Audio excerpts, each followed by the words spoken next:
We didn't have a great face-off guy. I think we faced off at like 22%, but we were running a 10-man ride out of that. Guys didn't necessarily know who we were when we showed up, but they knew who we were when we were leaving those games. We had a freshman midfielder win the face-off in overtime and score left-handed. We want to put our guys in situations during practices where they're able to take what they've learned from us, what they know about the principles, and then make the appropriate read. We give them the tools to figure out what they want to do.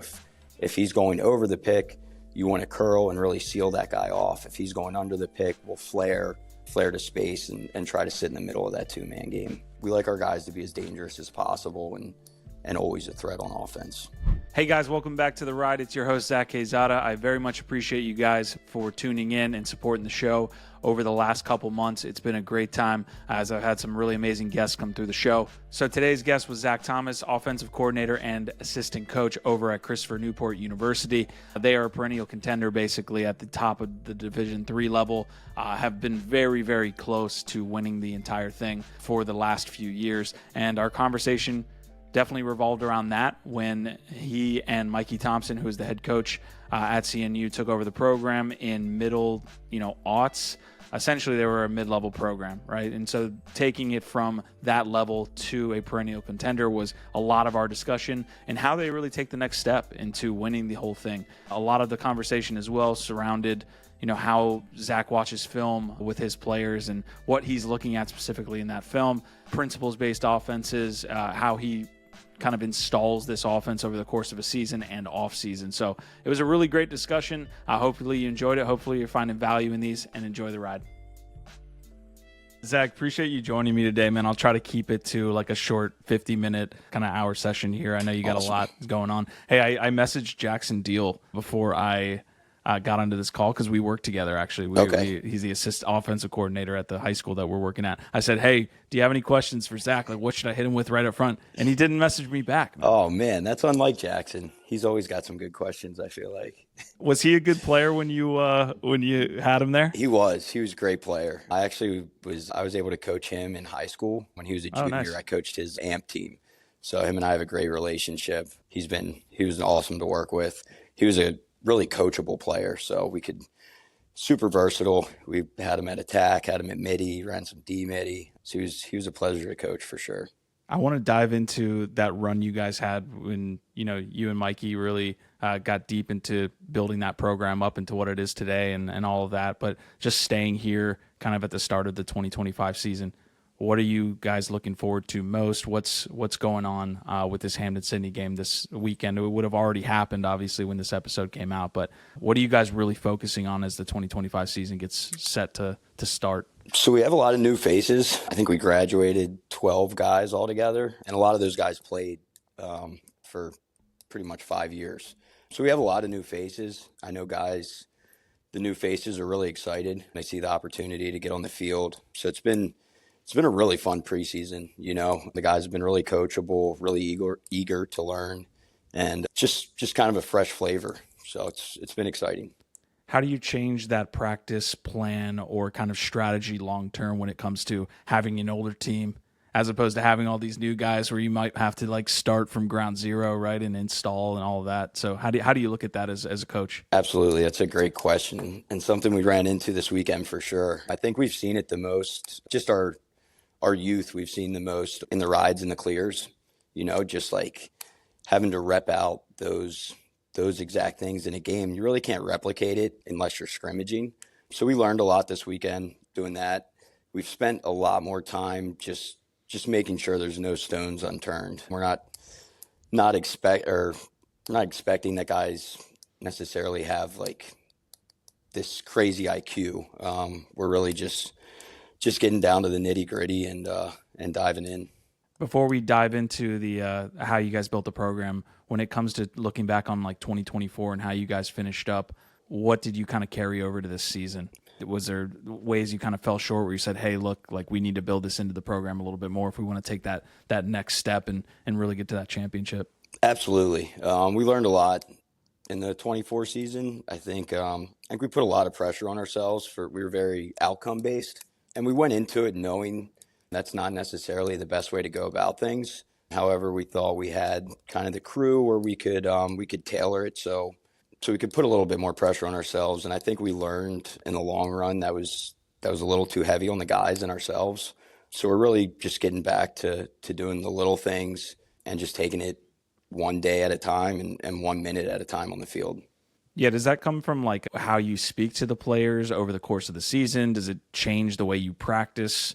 I get what you're saying. There's a lot of coaches out there that just like really want to grasp and be able to, squeeze every ounce of potential out of the guys, but sometimes squeeze a little bit too hard. So does that come from like the messaging, or does that come from the way you structure practice, or how does that look? Yeah, a lot comes from the way we structure practice. We film every practice, so we have meetings every day before practice where we go over the day before's practice.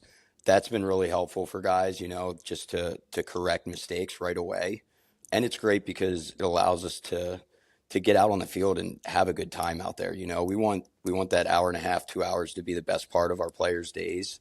So we get all the teaching done in the classroom with the younger group. We're obviously going to have to stop some things out on the field, but we really try to keep it upbeat, keep it fast paced out there, and do a lot of the teaching in the room. So you guys are in that room every day We before are. practice? Yep. Okay. How We long? meet our practice times. We go from 1 to 4 every day. We're in the classroom at 1. We're out of there by like 1:30. Guys hit the training room. We're on the field at 2 and usually off around 3:30 or 4.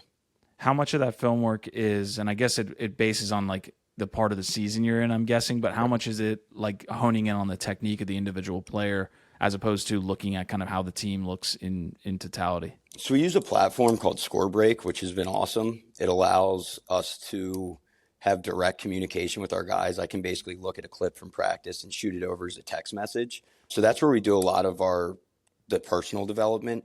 Guys will cut their own clips. I'll cut clips. A lot of time I like to either have highlights or review clips for each guy. So that's a really good way to just kind of look back on a couple practices and see where guys are doing well, see where they need some extra work.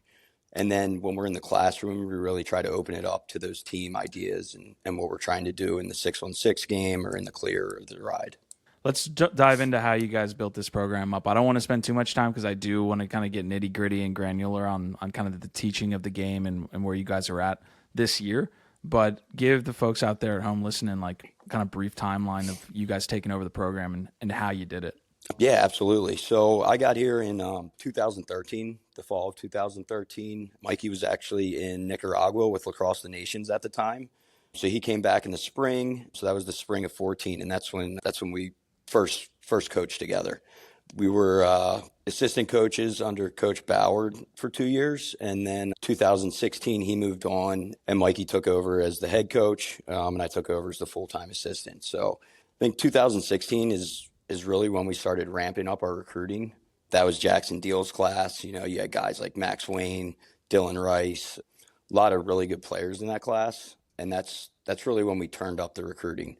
I think those guys did a great job bringing attention to the program. We had a lot of Atlee guys on that team, a lot of Virginia guys that really gave some attention to CNU. They were from some better programs, some notable programs around Virginia. We were able to kind of start a foundation that year, I believe. From then on, I think it was 2018 was our second NCAA appearance. Made it to the third round that year, and we had a couple years where we didn't, and then I believe we've made the Elite Eight 4 of the last years. So it's been good, I think to just summarize it, we really grabbed a hold of the team. In 2016, we upgraded recruits. We were able to really mold the team to how we wanted it to be. One of our main things is that we just want to become closer every day, better and closer every day. And I feel like in 2016, we really turned that corner. Yeah, CNU was really, and correct me if I'm wrong, they were very middle of the pack around the time that takeover happened, right? You guys Right. obviously weren't like bottom tier of the Division III landscape. Now you guys are perennial contender. How does that mindset shift once you got to the Final Four and you became this contender, right? I feel like you had probably teams looking at CNU a little bit different, right? They're kind of marking you on the schedule saying we want to beat the shit out of these guys or something like that. How does that mindset change as you see the program change? Absolutely. For a while, we were playing the underdog card, and I think guys love doing that. It was like, yeah, you guys didn't necessarily know who we were when we showed up, but they knew who we were when we were leaving those games. So we really played that underdog mindset, and we did some things on the field that were a little bit different. We ran a 10-man ride for a while. There's a couple years where we didn't have a great face-off guy. I think we faced off at like 22%, but we were running a 10-man ride out of that. So it was fun. We got creative, and then with the target growing on our back, we just it's basically a compliment. You're excited that guys are circling you on their schedule, and you just got to get up for every game. Yeah, you're now in that conversation again at the top level of Division Three. What do you need to do, or where do you guys feel like you're that missing piece to just be in that last game, be in that championship game, or win that championship game? We play Salisbury every year, so they're a really good litmus test for us as to how good we think we are. We know we're always going to see them, and those guys have been national contenders since 90, whenever Coach Berkman took over.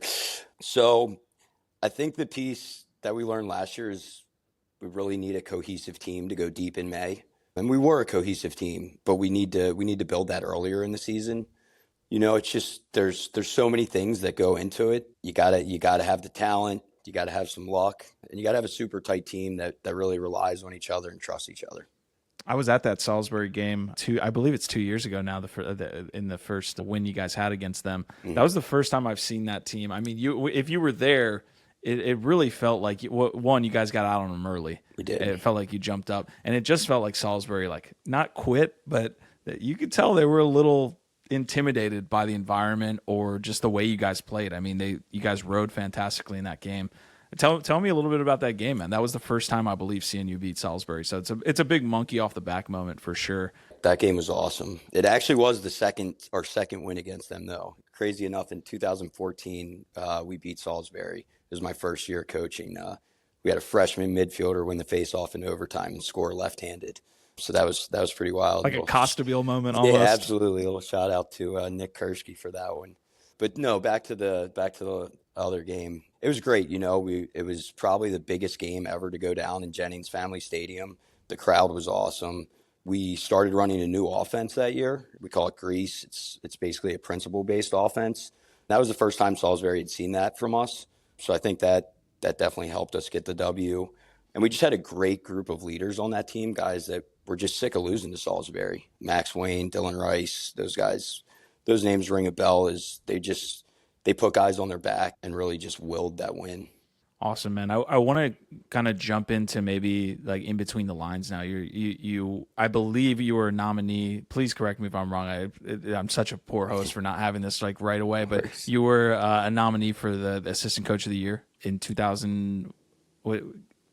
Please jump in. I believe it was like 3 years ago. Okay. Yeah. So I want to obviously like pick your brain here about this stuff, but that 10-man ride, who was in charge of kind of installing it? Was that you and Mikey kind of working together, or like who was the primarily impetus of getting that installed? That's definitely a brainchild of Mikey and I. Mikey probably spearheads it, I would say. Okay. But best part about our relationship is that a lot of times we'll drive into work together. It's about an hour ride, and we can talk for hours about just the ride or where we want to put a guy, where we want the hawk to come up over the midline, stuff like that. So we're always making little tweaks to things.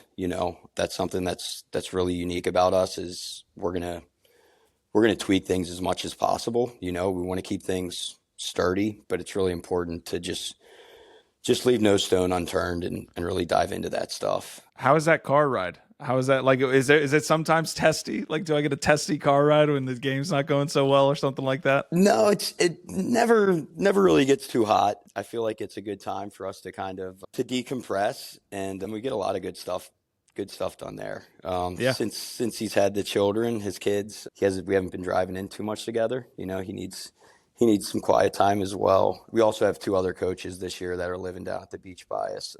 Nice. Campbell Posen, who graduated 2 years ago, and then Michael Brost, who graduated last year. So we're really pumped to have those guys. And they just started the carpool together, so I know they're having some fun with it as well.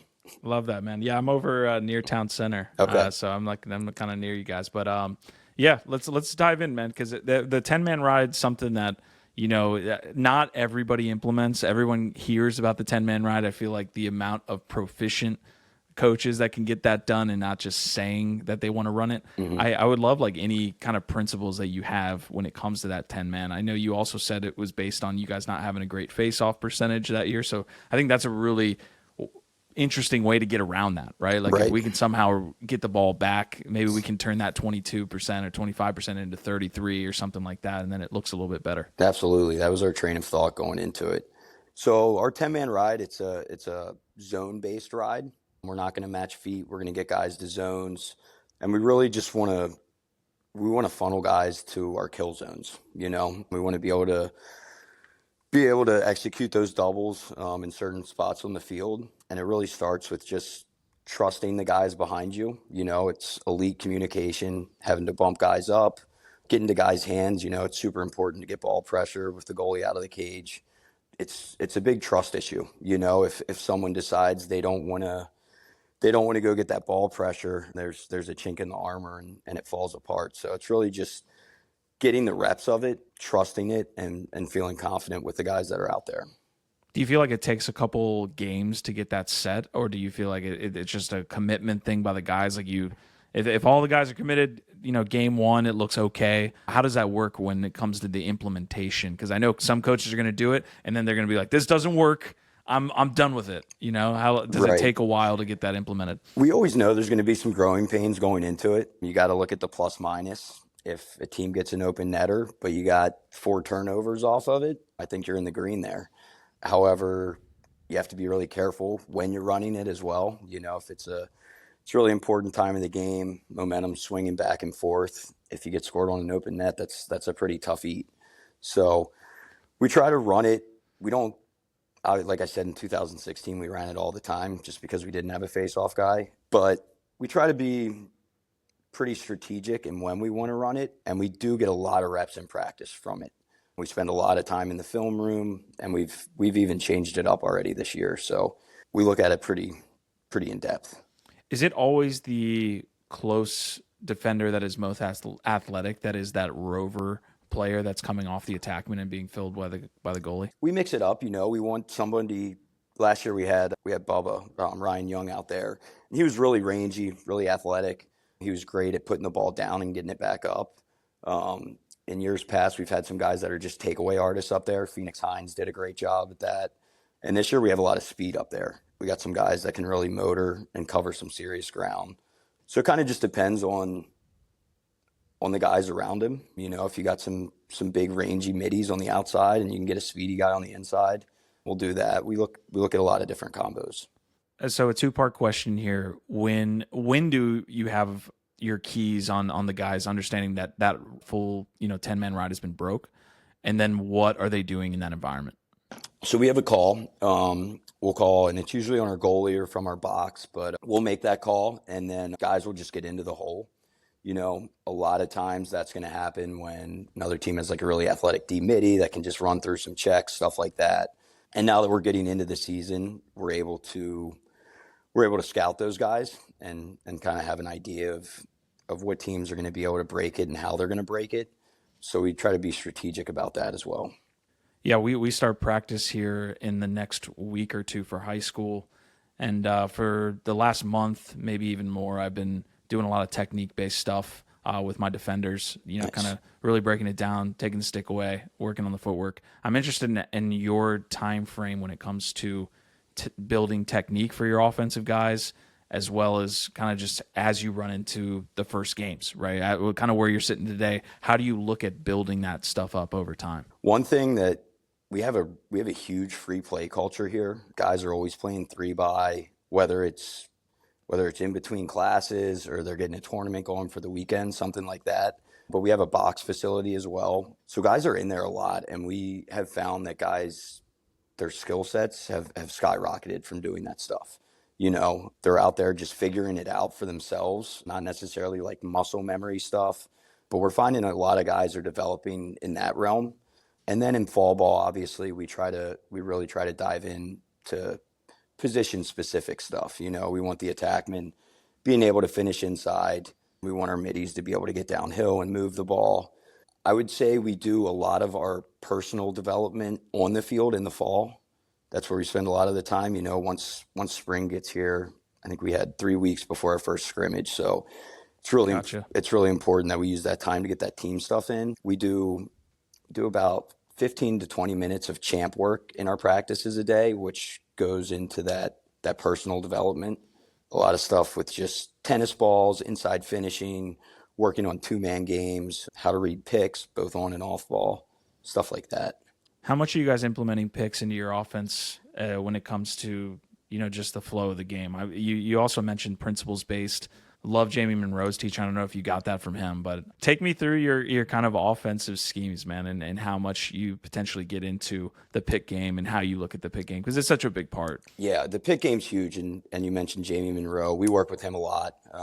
Mikey's worked with him for a couple years. I'm just getting more familiar with his stuff, and it's fun to just bounce tons of stuff off of him. That guy is a book of knowledge when it comes to lacrosse. So what's the biggest thing? Like, do you have something in your brain now that you're like, oh man, when he said that, I instantly locked into it, and I've kept that, because he is a wealth of knowledge for sure. He is, yeah. And I talked to Jamie. We talked to him a good amount, a bunch of times already this season. One thing that he's really planted in my brain this year is just deception. I even made a tag on our score break for it's either positive deception in green or and you didn't do deception and it's a red tag. So I've really been emphasizing that. That's something that a seed he really planted in my brain.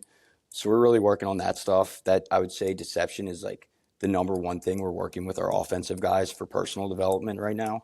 What does that look like on the field for folks that hear that, right? So we're looking to get guys, we're trying to be very unscoutable, unreadable as an offense.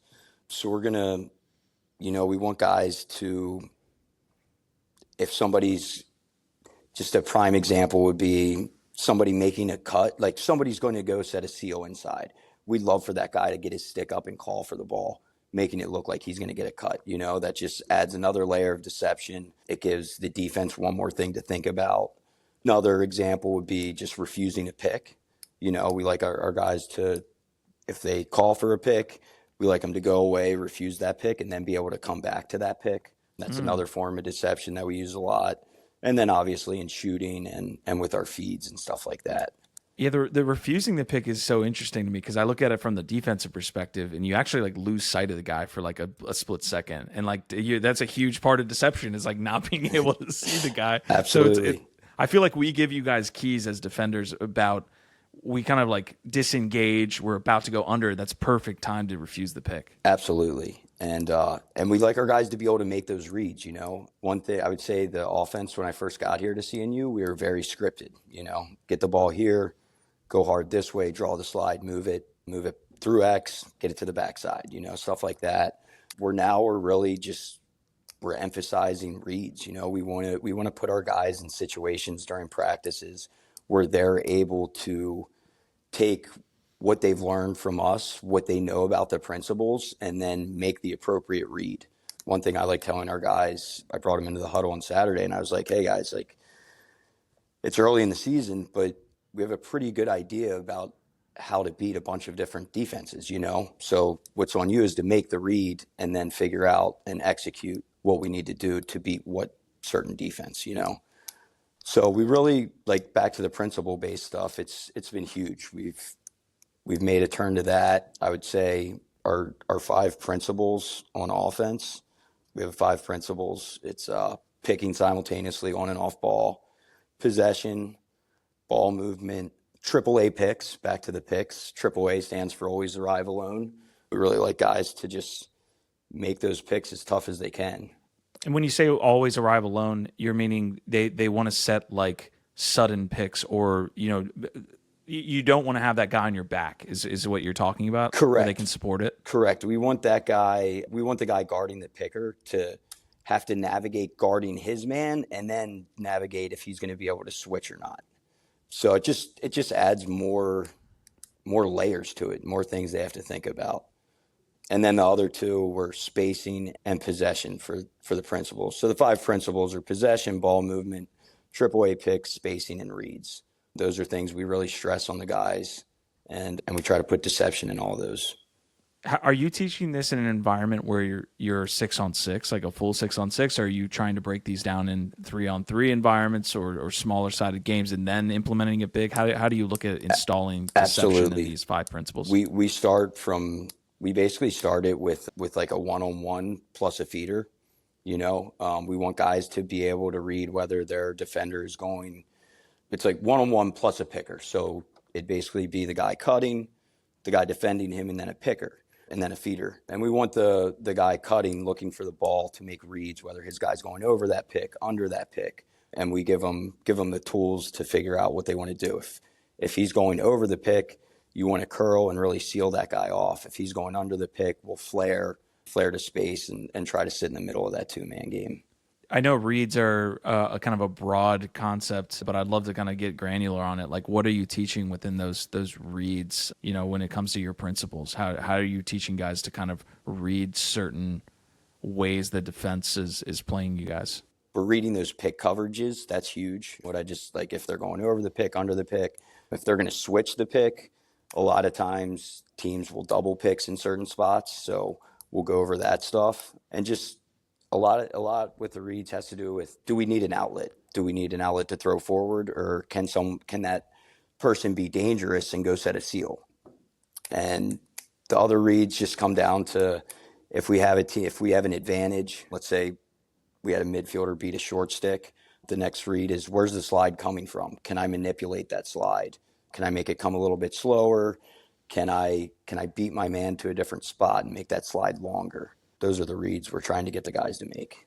I was listening to Jamie and Lars actually on a recent podcast. I guess he rebranded that Philosophy podcast to something new, Ecological. I'm shilling a whole nother podcast, which is probably not the right thing to do. But when it comes to that off-ball guy, they were kind of getting heavy into discussion of like when we were, being coached essentially, maybe 10, 15 years ago, it was always kind of clear through for the guy that's dodging. Do you guys look at that now? Like, how do you look at that maybe off-ball offensive player when it comes to, dodging into that area, if that makes sense? I'm a defensive player, so I often get, over my skis with a lot of these offensive concepts, so that's why you're here. Absolutely. So, obviously it's super important to make room for the dodger, especially if you have a matchup.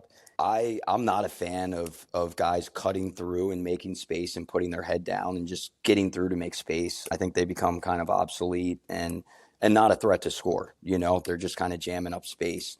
So we really try to put guys in positions where maybe they can fade. That way they put their defender in a tough spot and they're still creating space that way. Or we'll bring that guy to the ball, okay, and then explode him out really quick.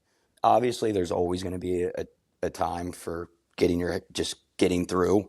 Let's say you got a big D midi coming down with an offensive midi on him, and that he's a righty. You're going to want to get that attackman through to give that guy space.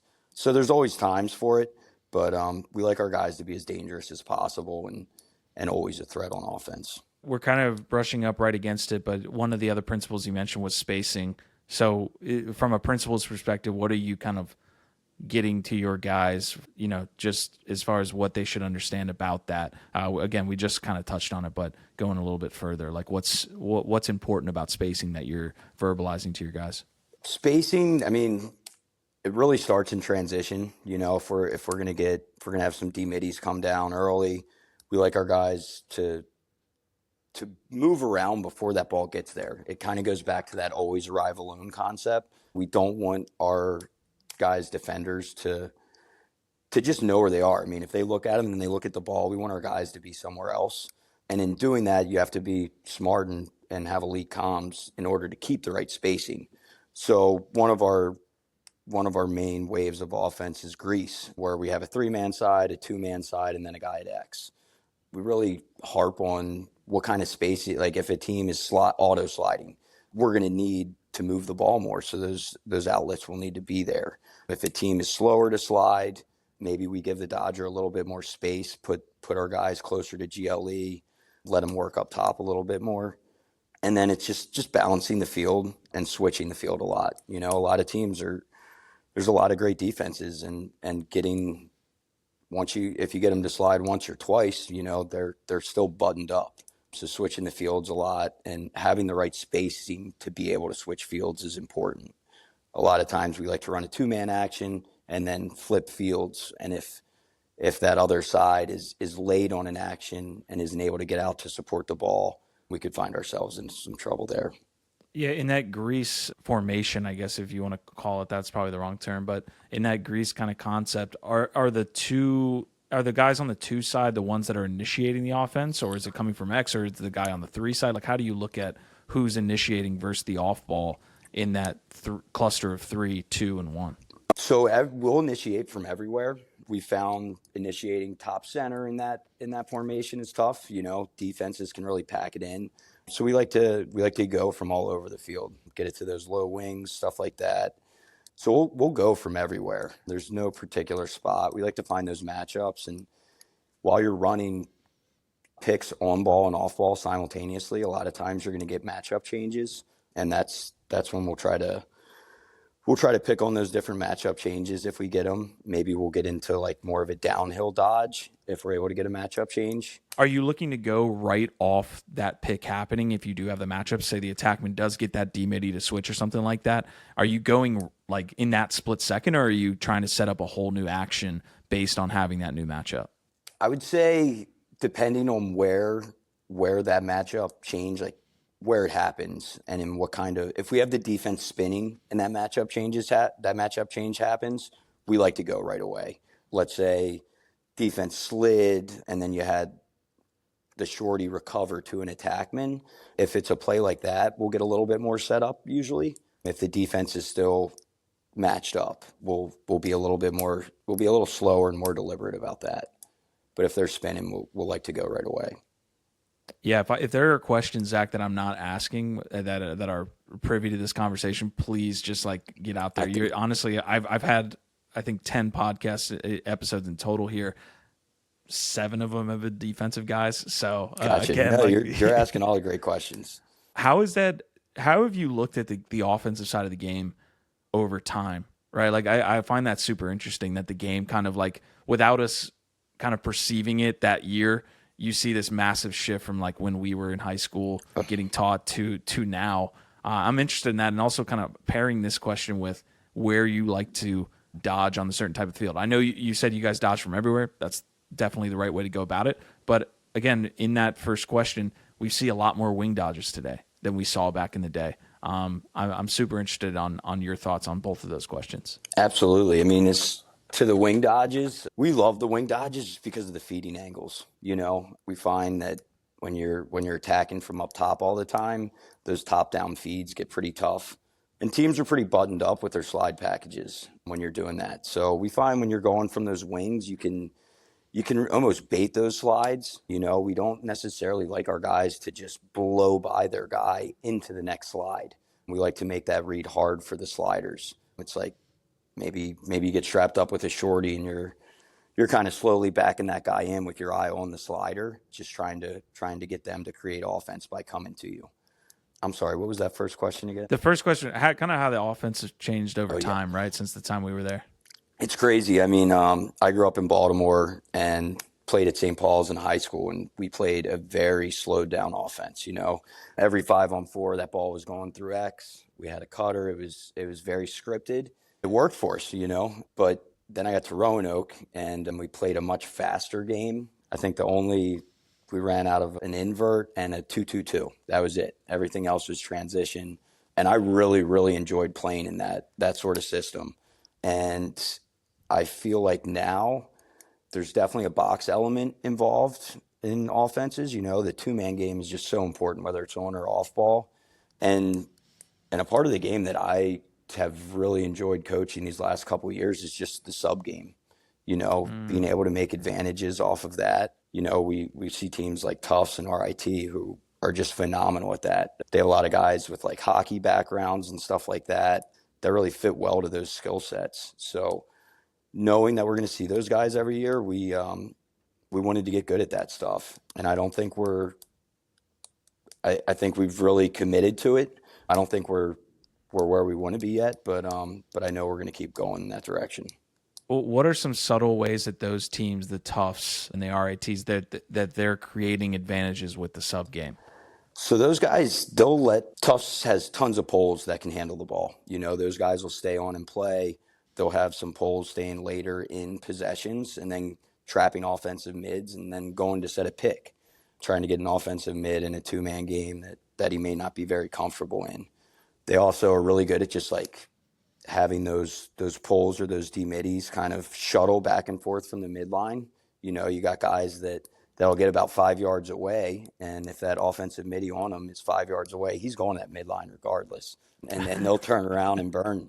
So it's just finding all those little nuances, and we've really found it's unique to the players. Some guys are really good at baiting a guy, like getting low, looking like they're going to go inside, then coming out. Other guys are good at setting those picks. So it's really just a matter of seeing where guys excel and trying to put them in those places on the field.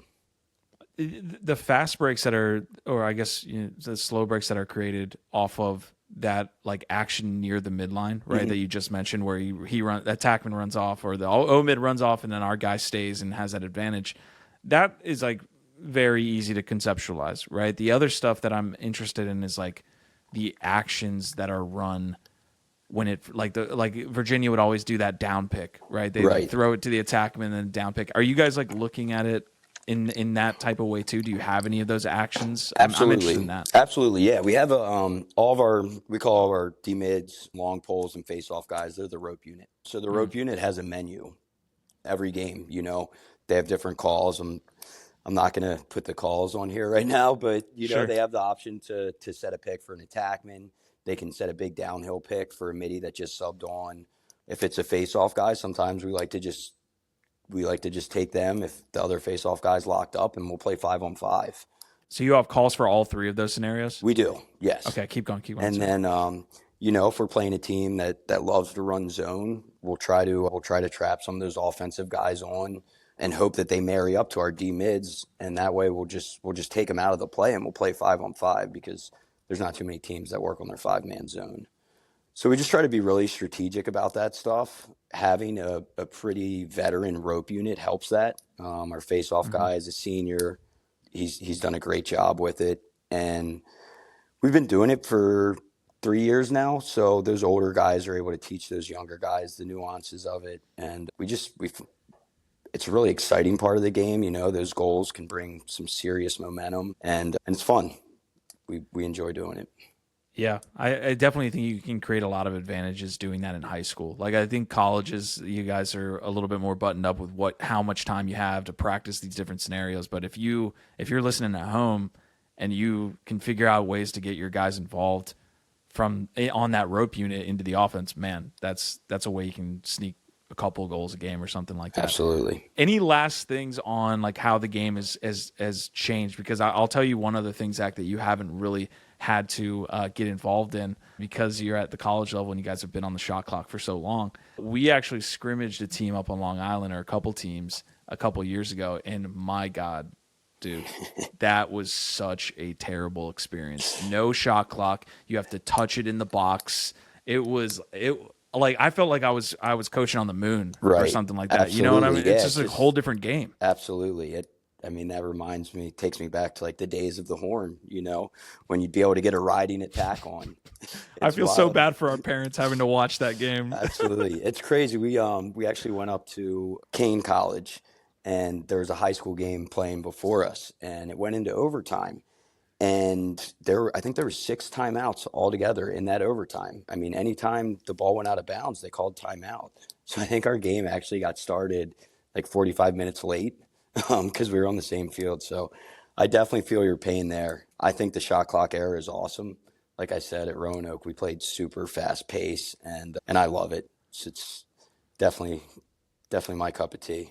How are you teaching the kind of invert attack, or even just dodging from behind, right, at X, even if it's an attackman pole matchup? How are you teaching those different scenarios from behind the cage? Yeah, we're teaching, we like guys to be we like them to know which angles they're best from. We got some guys that are really good at going back and forth at X, and it's very important that our guys above the cage know know the skill set of the guy dodging. If we have a feeder back there, we really want those guys working together to get a shooter's hands free. If we have a dodger that's back there that's a great goal scorer, a guy that's really good at turning the corner, we want those guys occupying their guys so a slide can't happen. So it's really knowing guys' skill sets and putting them in a place where they can be successful. All right, we're running up to the end of the episode here, so I'm going to ask some semi-quick fire questions, but please feel free to dive into them. What's an overrated and underrated skill set for an offensive player that you look in for your offense? When I'm on the recruiting trail, the thing I look for the most is just guys' compete level. I love recruiting an attackman that I've seen turn the ball over and then ride it back. Guys that just hate to lose. As far as skill sets go, this year we're lucky we had a guy come back. He's a junior. He's been injured for a couple of years, but he's a great inside finisher. And that hasn't been a skill set that we've had on the team too much as of recent. So playing around with that is really fun. That's something that we always had at Roanoke while I played. So I'm really excited to have a guy with that skill set again and implement some of that stuff. One thing that really turns me off in the recruiting trail is just guys that don't move their feet off ball, guys that are stagnant and just don't make reads. I love guys to be able to watch their defender and take space on him, just make it hard on him, whatever that may be. Yeah, it's very clear when guys are not involved in what's going on around them, and there's tons of reads to be made at every second in a lacrosse game. And if you're kind of standing still, it's very clear you're just not involved in that process. Absolutely. I'm fascinated because I do feel like midfielders, putting myself into a coach's frame, mindset. I feel like for the most part, midfielders, if you can get a big guy that can move fast, like that's the kind of skill set you're looking for. Attackmen, I feel like come in all shapes and sizes when it comes to the really large kind of Matt Rambo attackman or like the really small Michael Sowers kind of guy who's got that quick step. Do you look at that when it comes to attackmen as far as like this is the type of attackman we're recruiting, big or small, fast? How do you look at that? We definitely look at it. I think we're at a point where we're bringing in about 12 recruits a year now, give or take a little bit here and there, just depending on the class. But we try to be really conscious about having different looks, having guys with different skill sets. And, I don't want to roll out there with like 3 6'2" attackmen that all have cannons, but don't have vision or back and forth, like great change direction at X. So we try to piece those things together, knowing what we have and knowing what we're losing. We try to be really, really intentional with our recruiting classes. We spend a lot of time on the front end with those guys. So right now I'd say it's definitely a trend in our size. We're recruiting a little bit more size these days, but I think the size is coming with a lot of talent as well. I almost hate that I ask this in every episode, but I haven't gotten this kind of side of it. Does the scholarship or the NIL stuff in the Division I landscape affect you guys in your recruiting?